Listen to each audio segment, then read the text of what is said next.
The high-speed rail link HS2 could divide and destroy natural habitats across England, according to a new report. The Wildlife Trust has analysed the impact along the proposed route using data from 14 local trusts affected by the plans. And they say that endangered species could become extinct if it goes ahead. Matthew Stanton from the Trust says the damage would be serious. Species like the dingy skipper or white-clawed crayfish could be wiped out from certain areas. And the mitigation measures HS2 putting in place won't even start to compensate for it. They're only just starting with those mitigation works. They should have been done years and years ago.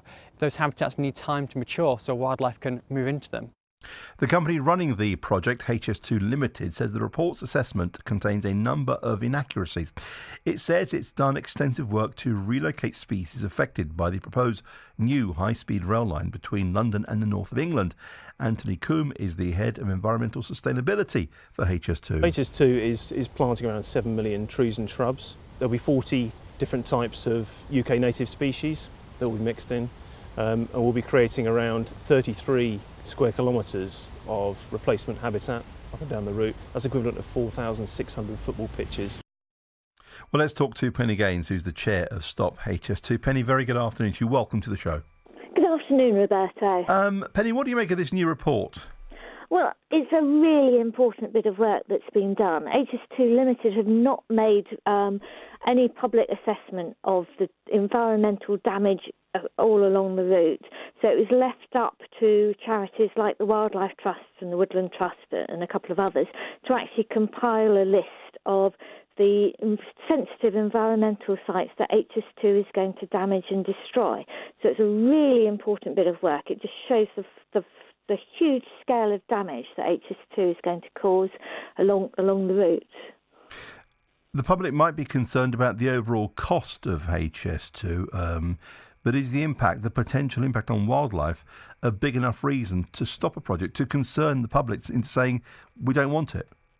Yeah, I think it is. I mean, it's quite interesting. The closer HS2, the further along the process HS2 gets, and now it's sort of directly threatening specific sites, people are saying, oh, hang on a minute, it's actually going to do this incredibly environmental damage. It's something that really concerns people. We've got this climate emergency going on, and HS2 is doing nothing for it whatsoever. HS2 is going to cause increased carbon emissions well into the next century. HS2 is damaging all these sites along the route. It's going to destroy or damage 108 ancient woodlands.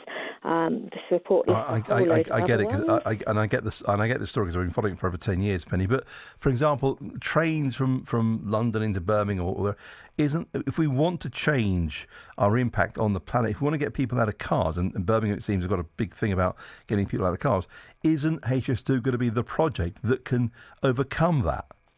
Well, no, not according to HS2 Limited themselves.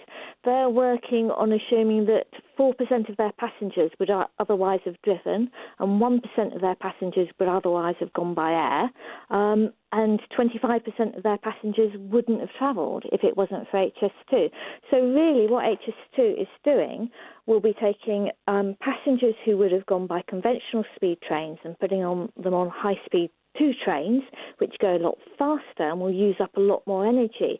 So it's actually taking them from a lesser damaging form of travel onto a more damaging form of travel. So getting the train is causing more damage than people driving their cars into Birmingham?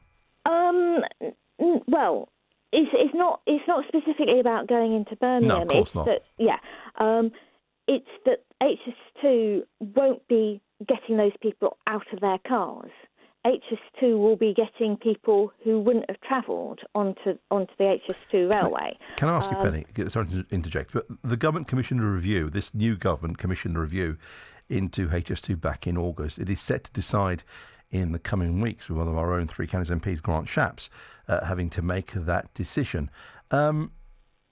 We're yet to see how that goes. But HS2 Limited have said they would be planting millions of trees alongside the first phase of the project. Is that not enough? Well, they've started planting trees and then they let them die. So it's not enough because they're not they're not looking after the trees that they've planted. They're not looking at the environment as a whole. They're doing odd patches of tree planting. They're saying, oh, well, there's a corner of a field left over there. Let's plant some trees in that corner of the field, rather than saying where would be a good site to put trees, where's a good place to put trees, where will it fit into the natural environment. They're not doing it like that. They're just very much dropping bits of mitigation into places which isn't necessarily the best place for it to be. We should care about woodland and habitat and wildlife, of course we should. But if the government comes back in a few weeks' time and says, look, we have to deliver HS2 for the future infrastructure backbone of Britain, a couple of reports about wildlife isn't going to stop them, is it? Well, one of the things that was very noticeable about the terms of reference for the OKB review was it said nothing about the environment. And I think that was a real mistake on their part. And the environmental costs of HS2 are just so immense. And I don't believe that the economic benefits are there to make up for it.